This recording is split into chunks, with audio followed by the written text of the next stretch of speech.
મારું નામ રઝાકભાઈ વોરા છે. હું ચરોતર સુન્ની વોરા મકેરિયા સમાજનો ઉપપ્રમુખ છું.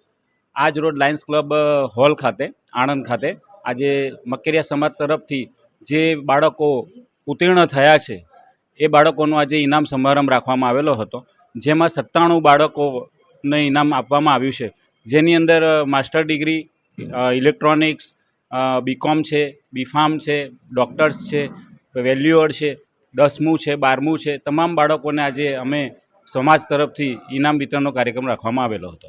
તમે આ પ્રોગ્રામથી સમાજને શું જાણવા માંગો છો? સમાજને હું એ કહેવા માગું છું કે લગ્નોમાં ફુઝુલ ખર્ચા તેમના મા બાપને પણ હું કહેવા માગું છું, બાળકોને પણ કહેવા માગું છું કે જે ખોટા ખર્ચા આપણે લગ્નોમાં કરીએ છીએ, સગાઈઓમાં કરીએ છીએ, એ જ ખર્ચા જો આપણે એજ્યુકેશનમાં બાળકો માટે વાપરીશું તો આપણે કોઈ ટ્રસ્ટ કે કોઈ NGO પાસે હાથ લંબાવવો નહીં પડે. અને આપણા જે સમાજ જે આપણને કામ કરી રહ્યો છે એ પૂરેપૂરી રકમ તો નથી કરતો. એટલે આપણે જે ફુઝુલ ખર્ચા છે, ખોટા ખર્ચા છે, એ બધા બંધ કરી અને એ જ ખર્ચા આપણે શૈક્ષણિકમાં આપણા બાળકો માટે વાપરવા જોઈએ. મારું નામ રઝાકભાઈ વોરા. હાલ અત્યારે હું સુરતમાં રહું છું અને ચરોતર સુન્ની વોરા સમાજના આણંદના ઉપપ્રમુખ તરીકે કામ કરું છું. શું કહેવા સંદેશ શું આપવા માંગશો તમે? બસ આજે આણંદ ખાતે લાયન્સ ક્લબ હોલની અંદર મકેરિયા સમાજના તેજસ્વી તારેલા વિદ્યાર્થીઓને જે 10-12 ગ્રેજ્યુએટ અને માસ્ટર ડિગ્રીવાળા છોકરાઓને 97 છોકરાઓને આજે ઇનામ વિતરણ આપી સમાજે એમનું સન્માન કર્યું.